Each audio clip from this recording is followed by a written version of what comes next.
ఓం గం గణపతియే నమః. శ్రీకృష్ణాయ నమః. రాధే రాధే.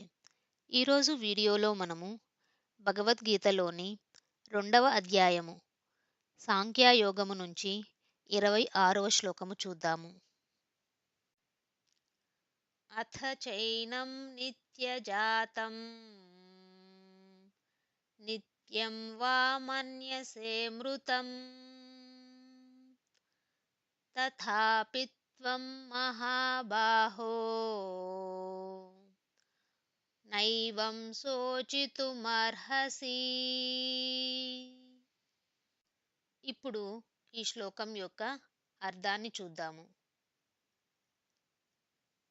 అథ అయినా ఒకవేళ, చ మరియు, ఏనం ఈ ఆత్మ, నిత్యజాతం ఎప్పుడూ పుడుతూ ఉంటూ, నిత్యం ఎప్పుడు, వా లేదా, మన్యసే అని నీవు భావిస్తే, మృతం చనిపోవుట, తథా అపి అయినా సరే, త్వం నీవు, మహాబాహో గొప్ప బలము గల చేతులున్నవాడా అర్జున, నా కాదు, ఏవం ఈ విధంగా, శోచితుం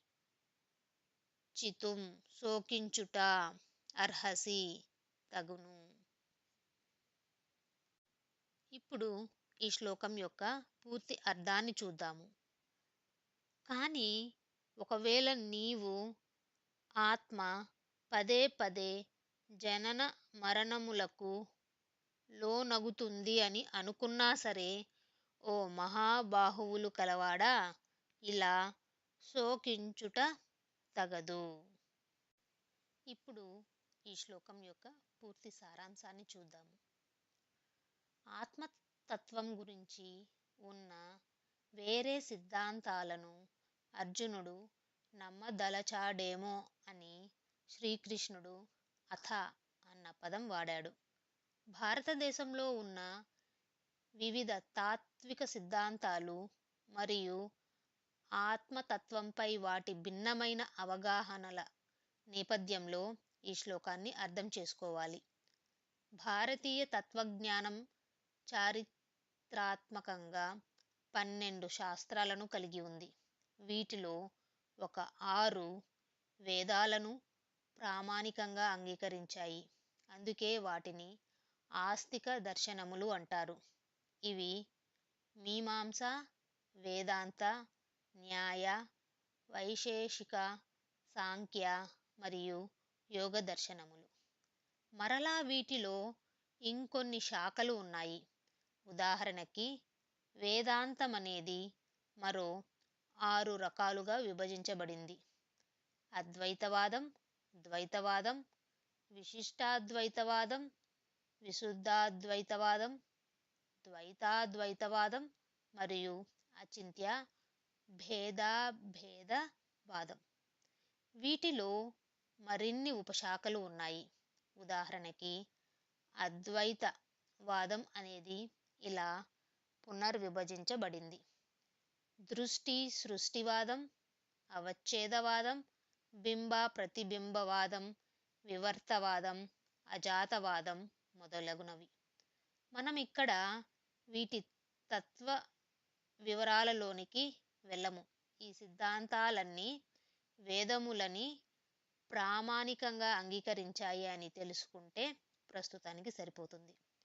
ఆ ప్రకారముగా నిత్యమైన మార్పులేని ఆత్మయే మన స్వీయ స్వరూపంగా అవన్నీ అంగీకరించాయి. మిగిలిన 6 తత్వశాస్త్ర సిద్ధాంతాలు వేదాలను ప్రామాణికంగా అంగీకరించవు. ఇవి చార్వాకవాదం, 4 బౌద్ధ సిద్ధాంతాలు, యోగాచారవాదం, మాధ్యమికవాదం, వైభాషికవాదం మరియు సౌతాంత్రికవాదం మరియు జైనమతం.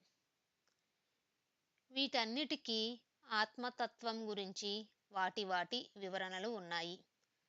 చార్వాకవాదం ప్రకారం ఈ శరీరమే మనము మరియు దాని వివిధ అంగములు లేక భాగాల సమ్మేళనం వలన చైతన్యం ఉత్పత్తి అవుతుంది. జైన మతం ప్రకారం ఆత్మ అనేది శరీరమంత పరిమాణములో ఉంటుంది మరియు అది ప్రతి జన్మకి మారుతూ ఉంటుంది. బౌద్ధ సిద్ధాంతాలు శాశ్వతమైన ఆత్మ ఉనికిని ఒప్పుకోవు మరియు దీనికి బదులుగా ఒక జన్మ నుండి మరొక జన్మకు పునరుద్ధరించబడిన జీవ చైతన్య ప్రవాహం ఉంటుందని, ఇది వ్యక్తి యొక్క అస్తిత్వ కొనసాగింపుని కలిగిస్తుందని పేర్కొంటున్నాయి. శ్రీకృష్ణుడి సమయంలో కూడా పునరుద్ధరించబడిన జీవ చైతన్యం, అశాశ్వతమైన ఆత్మ వంటి బౌద్ధ సిద్ధాంతాల లాంటివి ఉండి ఉండవచ్చు. కాబట్టి శ్రీకృష్ణుడు ఏమంటున్నాడంటే, ఒక జీవితకాలం నుండి ఇంకొక జీవితకాలంకు పునరుద్ధరించబడిన జీవ చైతన్య ప్రవాహం ఉంటుందని అర్జునుడు నమ్మినా శోకించటము తగదు అని. ఎవరైనా ఎందుకు శోకించకూడదు? తదుపరి శ్లోకంలో ఇక ఇది వివరించబడింది. ఇంతటితో ఈ వీడియోని ముగిస్తూ మరొక వీడియోలో 2వ అధ్యాయం సాంఖ్యయోగము నుంచి 27వ శ్లోకంతో మళ్ళీ కలుద్దాము. ధన్యవాదాలు.